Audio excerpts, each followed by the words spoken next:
Hello friends, welcome to my channel. നമ്മൾ ഇന്ന് കാണിക്കാൻ പോകുന്നത് വത്സൻ. ചില സ്ഥലങ്ങളിൽ ഇതിന് ഇലയപ്പം എന്നും പറയാറുണ്ട്. ഓരോ സ്ഥലങ്ങളിൽ ഓരോ പേരാണ് ഇതിന് പറയാറുള്ളത്. അതിനു വേണ്ടി നമുക്ക് ശർക്കര ഉരുക്കിയെടുക്കാം. ഞാനിപ്പോൾ ശർക്കര കുറച്ച് വാട്ടർ ഒഴിച്ച് ഉരുക്കിയെടുക്കുകയാണ് ചെയ്യുന്നത്.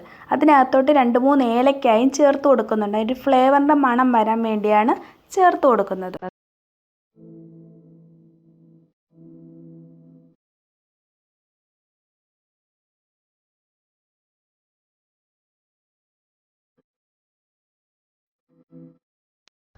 മാവ് കുഴയ്ക്കാനുള്ള വെള്ളമാണ് ഞാൻ ചൂടാക്കുന്നത്. ഈ ചൂടുവെള്ളത്തിൽ ഞാൻ കുറച്ച് ഉപ്പുകൂടി ഇട്ട് കൊടുത്തിട്ടുണ്ട്. ഞാനിവിടെ ആട്ടപ്പൊടിയാണ് എടുക്കുന്നത്. നമുക്കിത് 1 കപ്പ് ആട്ടപ്പൊടി എടുത്ത് നമുക്കതിനകത്തോട്ട് ആവശ്യത്തിന് ചൂട് വാട്ടർ ചേർത്ത് നന്നായിട്ട് മിക്സ് ചെയ്ത് കുഴച്ചെടുക്കാം.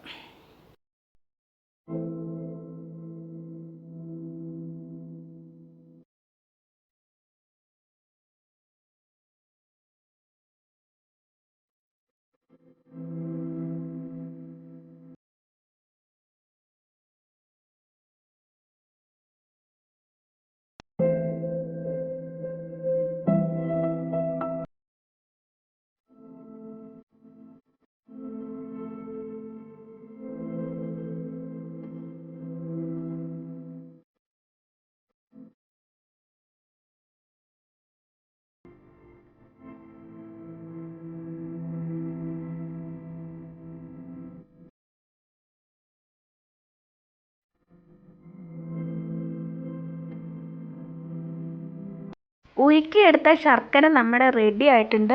അതിനകത്താണ് ഞാൻ ഏലക്ക ചേർത്ത് കൊടുത്തിട്ടുള്ളത്.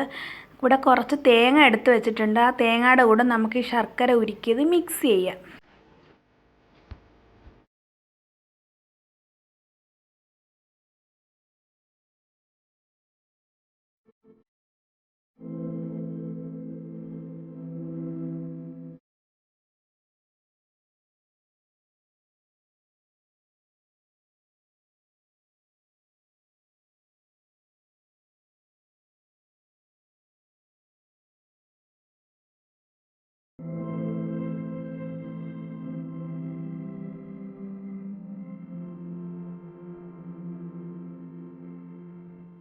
വാഴയിലയിൽ കുറച്ച് ഓയിൽ തേച്ചിട്ട് നമ്മൾ മാവ് വെച്ച് ഇങ്ങനെ പ്രസ് ചെയ്യുകയാണെങ്കിൽ വെന്ത് കഴിയുമ്പോൾ പെട്ടെന്ന് ഇളകി വരും.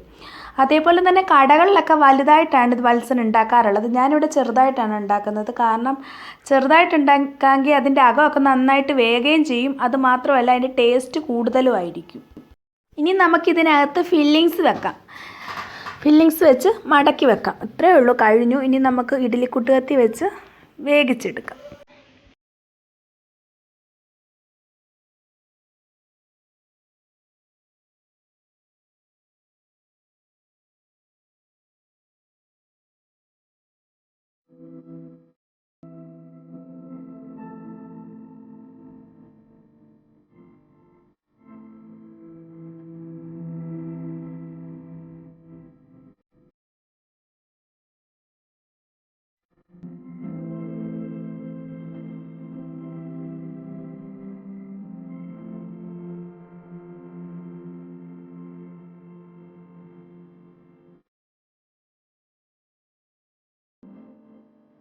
$10 നമുക്കിത് ക്ലോസ് ചെയ്ത് വെക്കാം. ആ ടൈമിൽ അതിരുന്ന് വേകും. 10 മിനിറ്റ്സ് കഴിഞ്ഞതിന് ശേഷം നമുക്ക് തുറന്ന് നോക്കാം.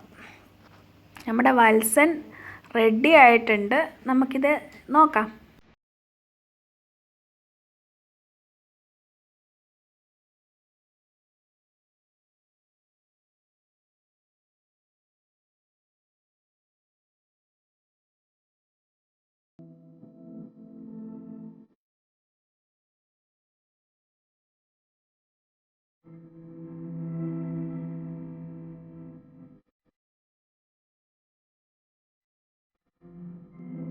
നമ്മുടെ വത്സൻ ഇവിടെ റെഡി ആയിട്ടുണ്ട്. എല്ലാവരും ഒരു പ്രാവശ്യം വീട്ടിലൊന്ന് ട്രൈ ചെയ്ത് നോക്കൂ. അതേപോലെ എൻ്റെ വീഡിയോ ഇഷ്ടപ്പെട്ടാൽ ലൈക്ക് ചെയ്യൂ, ഷെയർ ചെയ്യൂ, മറക്കാതെ സബ്സ്ക്രൈബ് ചെയ്യൂ. നമുക്കിനി അടിപൊളി ഒരു വീഡിയോയുമായി നെക്സ്റ്റ് കാണുന്നത് വരെ ബൈ ബൈ.